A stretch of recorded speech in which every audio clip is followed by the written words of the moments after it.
Documented students currently pay out-of-state tuition, but that may be changing soon. MT10 reporter Janita Hendricks sat down with Tennessee Representative Mark White to learn more about the bill that could make that happen. I believe everyone is entitled to education, so I do believe that they should receive in-state tuition if they have attended high school here in Tennessee for 3 years and have graduated. When you graduate high school, the next step is usually college, but what happens if it costs much more than what you expected? At MTSU, out-of-state tuition is $25,000 a year.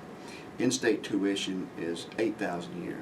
So a big difference. Due to the lack of a statewide policy, undocumented students are allowed to attend college in most states, but at an out-of-state tuition rate.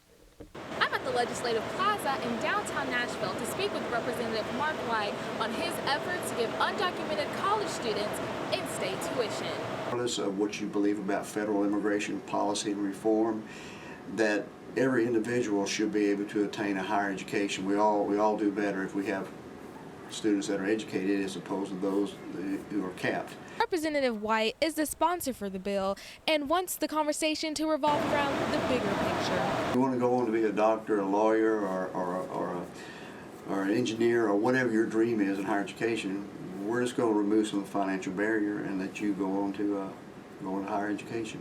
Right now there's a brick wall. The representative also mentioned how the passing of the bill could possibly help Governor Haslam's drive to 55. They know they can go on to college. They're less likely to drop out of high school. If you have a high school dropout, you've got people in your state and community that are not doing as well, and so that's really an economic drag. Now, in order to qualify, the student must have attended a Tennessee high school for at least 3 years and graduated. The bill is currently in Senate Finance Committee. For MT10 News, I'm Janita Hendricks. This bill is under thumbs up from the Tennessee Board of Regents. The TBR runs most of the state's colleges and universities, including MTSU.